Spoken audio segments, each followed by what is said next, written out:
In the early days of creation, before Eve was ever crafted from Adam's rib, there was Lilith, a name that echoes through ancient texts and whispers in the shadows of forgotten lore. Lilith wasn't born from Adam's side, molded as a companion like Eve. No, Lilith was something different, something fierce. She was created from the same earth as Adam, and equal in every sense. According to the alphabet of Ben Sira, an ancient Jewish text, Lilith was Adam's first wife. The text doesn't hold back, and neither should we. Lilith was not the submissive, docile partner that Adam expected. From the moment of her creation, she was every bit his equal, created from the same clay, with the same breath of life. This equality, however, was not to Adam's liking. When he attempted to assert his dominance, Lilith refused. The story goes that when Adam demanded Lilith lie beneath him, she questioned why she should be subservient to him. She asked, "Why must I lie beneath you? We are both equal, for both of us were created from the earth." And when Adam tried to force her, Lilith uttered the ineffable name of God, a name so powerful that it allowed her to grow wings and flee from Eden, leaving Adam alone in the garden. This act of defiance marked Lilith as the first woman to refuse to submit, a figure of autonomy and rebellion. Now, let's think about the setting here. This isn't the lush, serene garden we often imagine Eden to be. It's a place of tension, of unfulfilled expectations, where the very first relationship ends in conflict. Lilith's departure wasn't just a physical act of leaving a place, it was a declaration of independence, a break from the roles that had been prescribed without her consent. But the story doesn't end there. Lilith's refusal to return to Eden, even after being pursued by 3 angels sent by God, sealed her fate as a figure cast out, beyond redemption in the eyes of the divine. She chose exile over submission, and in that exile, she transformed. The alphabet of Ben Sira tells us that she took residence in desolate places, becoming the mother of demons, a queen of spirits who preyed on the children of Adam and Eve. This transformation of Lilith from Adam's equal to a demonic figure is a powerful narrative of the consequences of defiance and the relentless pursuit of autonomy. Her story is one of tragedy, strength, and rebellion. She becomes a symbol of the untamed, the uncontrolled, something that couldn't be fitted into the neat, orderly design of Eden. Lilith's name would go on to inspire fear and reverence alike, but it's her origin as Adam's first wife, her bold refusal to submit, that gives her story its real power. This is where the roots of her legend lie, not in the fearsome queen of demons she becomes, but in the woman who dared to say no in a world where she was supposed to be silent. But what happened to Lilith after she fled Eden? According to Kabbalistic texts and the Zohar, her journey was far from over. Lilith found herself in desolate, barren lands, far from the orderly paradise of Eden. These were not just physical spaces, but spiritual wastelands, realms devoid of divine light, where chaos reigned. In this environment, Lilith's nature began to change. The Zohar, a foundational work of Kabbalistic mysticism, tells us that Lilith, in her solitude, became the consort of Samul, the angel of death. This union wasn't just a partnership, it was a merging of powers, a dark alliance that solidified her place in the infernal hierarchy. Samul, a figure often associated with destruction and malevolence, found in Lilith a counterpart who matched his strength and will. Together, they became the rulers of the demonic forces, with Lilith taking on the role of the mother of demons. The Zohar speaks of Lilith giving birth to countless demonic offspring, spirits that would plague humanity, feeding on the fear and sins of men. Her children were not just physical beings, but embodiments of the darker aspects of human nature, lust, envy, wrath. But Lilith's influence didn't stop at just bearing demons. She became a seductress, a figure who would lure men into sin, particularly targeting those who were alone or vulnerable. The Zohar describes her as a screech owl, a nocturnal creature that preys on the weak, a symbol of her role in leading humanity astray. Lilith's beauty, once an aspect of her equality with Adam, became a weapon, a means to draw men into her grasp, turning their desires against them. And here's where things get really interesting. The Kabbalistic texts don't just paint Lilith as a one-dimensional villain. They delve into the complexities of her character, showing that her actions were driven not only by malice, but by a deep-seated sense of injustice. Lilith, in these texts, is a being who was wronged by the divine order, and her rebellion is as much a fight for autonomy as it is a descent into darkness. The Zohar even suggests that Lilith's actions are, in some twisted way, part of the divine plan. By challenging the purity of humanity, she forces them to confront their own weaknesses, to strive for redemption. It's a harsh, almost cruel perspective, but one that adds depth to her character. Lilith isn't just evil for the sake of evil, she's a force that pushes humanity towards growth, albeit through pain and suffering. She represents the darker side of the human spirit, the part that refuses to be tamed, that fights against the constraints of society and the divine. In her story, we see the dangers of unchecked freedom, but also the strength that comes from standing one's ground, no matter the cost. With Lilith's departure from Eden and her transformation into the Queen of Demons, Adam was left alone, and it became clear that he needed a companion who would align more closely with the intended order. This is where Eve enters the story, but her creation was fundamentally different from Lilith's. Unlike Lilith, who was formed from the same earth as Adam, Eve was created from Adam's rib, a part of him, suggesting a closer bond, but also a clear hierarchy. This difference set the stage for the events that would forever alter the course of humanity. Genesis 2 verses 21 to 22 describes this moment. So the Lord God caused a deep sleep to fall upon the man, and while he slept took one of his ribs and closed up its place with flesh. And the rib that the Lord God had taken from the man he made into a woman and brought her to the man. Eve was not just another being made from the earth, she was part of Adam, symbolizing her role as a partner and, in many ways, a dependent of Adam. This bond, however, would soon be tested in the most profound way. Eve's arrival in Eden brought a new dynamic, one that was meant to restore harmony in the garden. But this harmony was fragile.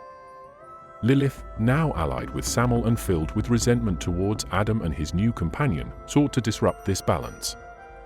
And in the shadows, another figure was watching, Lucifer, the fallen angel, who saw in Eve a perfect opportunity to corrupt God's creation. Lucifer, often associated with the serpent in Christian tradition, had already fallen from grace, as described in Isaiah 14 verse 12, "How you have fallen from heaven, morning star, son of the dawn. You have been cast down to the earth, you who once laid low the nations." His fall was driven by pride, and now, driven by a desire for revenge, he saw Eve as a way to strike back at the Creator. The story of Eve's temptation is well known, but there's a deeper layer to this tale when seen through the lens of Lilith's influence. While Eve was formed to be Adam's companion, her vulnerability became her greatest weakness. The serpent, a representation of Lucifer, approached Eve not just with the promise of forbidden knowledge, but with a more insidious intention, corruption. Genesis 3 verse 1 says, "Now the serpent was more crafty than any other beast of the field that the Lord God had made. He said to the woman, 'Did God actually say, you shall not eat of any tree in the garden?'" This wasn't just a simple question, it was the beginning of a deception that would lead to the first sin. Lucifer, through the serpent, planted the seed of doubt, questioning God's command and, by extension, God's authority. Eve, who had never been exposed to such manipulation, was drawn into this web of lies. The serpent's words were designed to stir curiosity and pride, the very sins that led to Lucifer's own fall. But there's another aspect to this moment, Lilith's unseen hand in the events. Although she doesn't directly appear in the Genesis account, her influence is felt through the serpent's actions. Lilith, now the Queen of Demons, had a vested interest in seeing Eve fall, as it would serve to validate her own rebellion. The serpent's seduction of Eve can be seen as an extension of Lilith's own defiance, a second attempt to challenge the order of creation. When Eve took the fruit, she wasn't just committing an act of disobedience, she was unknowingly aligning herself with the forces that Lilith and Lucifer represented: rebellion, defiance, and the pursuit of forbidden knowledge. Genesis 3 verse 6 describes this pivotal moment. "So when the woman saw that the tree was good for food, and that it was a delight to the eyes, and that the tree was to be desired to make one wise, she took of its fruit and ate, and she also gave some to her husband who was with her, and he ate."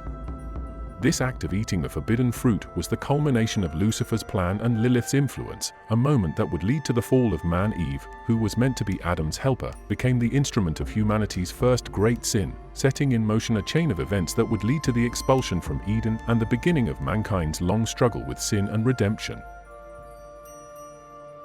Lucifer and Lilith shared a common cause, a deep-seated resentment against the structures that had rejected them.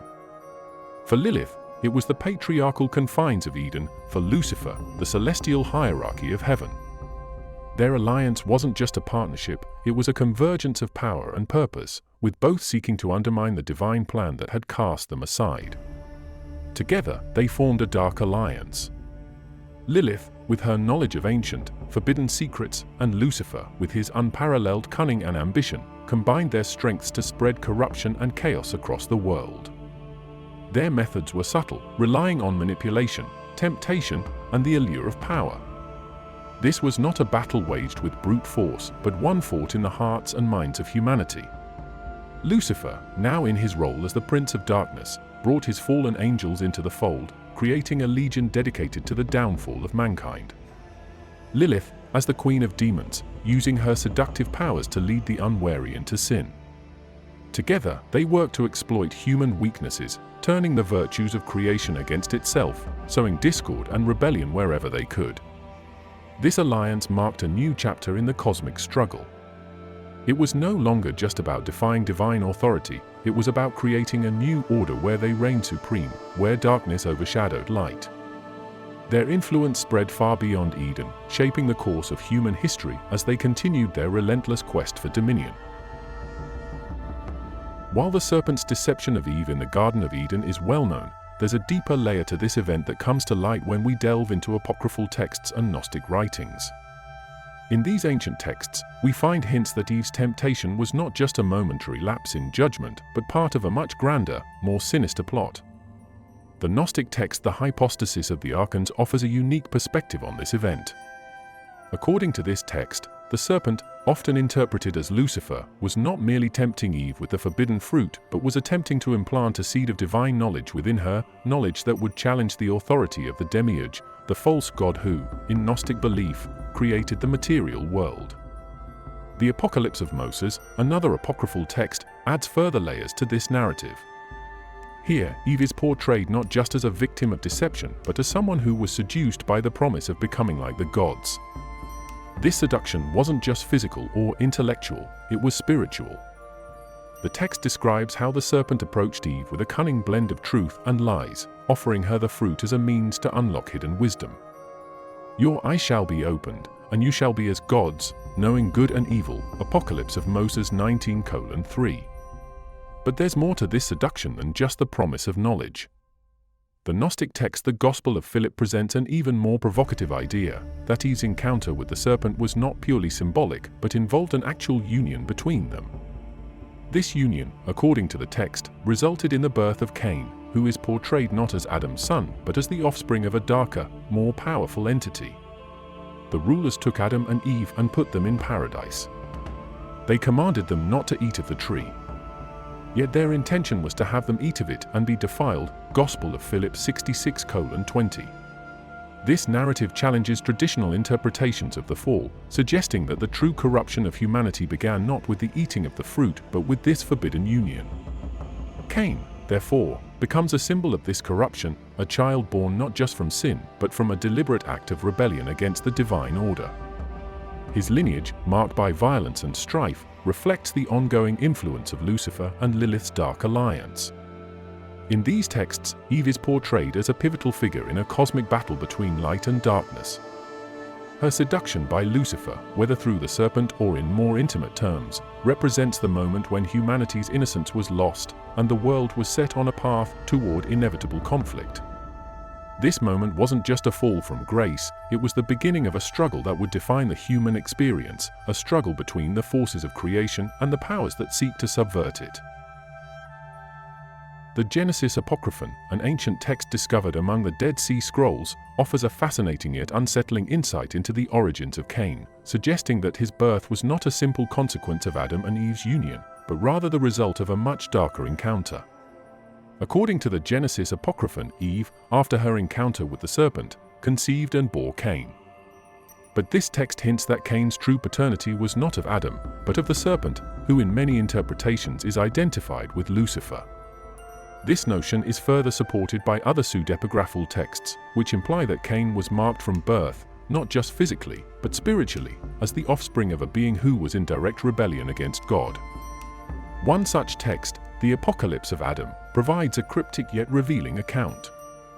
It describes how Adam, after the birth of Cain, realized that this child was different, that his very nature was tainted by the influence of something other than the pure breath of God.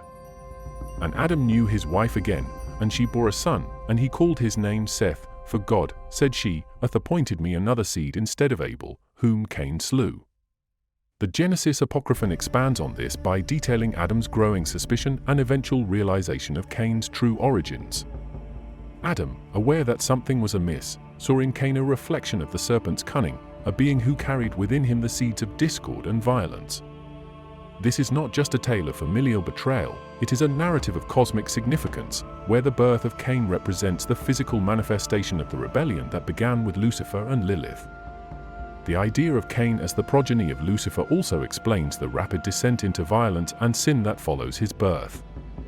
Cain, driven by jealousy and anger, commits the first murder by killing his brother Abel.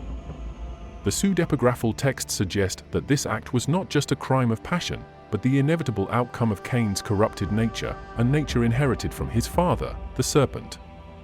Cain's lineage, therefore, becomes a lineage of strife and conflict, a bloodline marked by a constant struggle against the divine order. The Book of Jubilees, another pseudepigraphal text, further explores this idea by tracing the descendants of Cain, who are depicted as builders of cities, creators of tools, and inventors of various arts, yet always with a shadow of violence and corruption hanging over them. Cain's bloodline, it suggests, is one that is destined to clash with the descendants of Seth, the son whom Adam and Eve bore after Abel's death, as a replacement for the lost innocence of their first son. The Genesis Apocryphon and other pseudepigraphal writings thus present a Cain who is far more than just the first murderer. He is the embodiment of the consequences of the cosmic betrayal that began with Eve's seduction, a living reminder of the union between humanity and the forces of darkness that sought to undermine the divine plan from the very beginning. Lilith, now the queen of demons, and Lucifer, the fallen angel, didn't just set their sights on the early days of creation, their reach extended far beyond, into the hearts and minds of humanity for generations to come. Their legacy is not just in the direct actions they took, like the seduction of Eve or the birth of Cain, but in the pervasive influence they left on the world, a world that would forever be caught between the forces of light and darkness.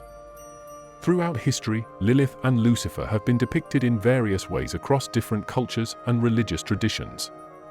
In Jewish mysticism, Lilith became a symbol of the dangers of unchecked female autonomy, a cautionary tale about the consequences of defying established norms. In Christian tradition, Lucifer's rebellion became the ultimate example of pride and ambition gone awry, a story meant to illustrate the perils of challenging divine authority. But their influence goes deeper than mere allegory. The Book of Enoch, an ancient text that delves into the mysteries of the fallen angels, describes a world where the offspring of these rebellious beings, the Nephilim, wreaked havoc on the earth, spreading violence and chaos wherever they went. While Lilith and Lucifer may not be directly mentioned in this context, their legacy can be seen in the way these texts portray the ongoing battle between the divine and the demonic, a battle that humanity is caught in the middle of. This struggle is not just external, it's internal as well. The influence of Lilith and Lucifer can be seen in the way humanity grapples with its darker impulses, pride, lust, envy, and the desire for power. These are the very traits that led to the downfall of these two figures, and they continue to be the stumbling blocks for humanity today. The story of Lilith and Lucifer is a reminder that the struggle between good and evil is not just a cosmic battle, but one that takes place within each of us. Their legacy is also reflected in the way these stories have been passed down through the ages, evolving and taking on new meanings with each retelling. Lilith, once a symbol of rebellion, has been reinterpreted in modern times as a figure of empowerment, a representation of the fight for equality and autonomy. Lucifer, once the ultimate villain, has been viewed by some as a tragic figure, whose fall was the result of a flawed but relatable ambition. In the end, the story of Lilith and Lucifer is a testament to the complexity of the human condition. It's a story that challenges us to think about the choices we make, the paths we take, and the consequences of our actions. Their influence reminds us that the struggle between light and darkness is not just a story from ancient times, but an ongoing battle that each of us must face in our own lives. Thank you so much for watching this video and taking the time to explore this fascinating story with us. If you enjoyed this content, please don't forget to like, comment, and subscribe. Your support means the world to us, and God bless us all.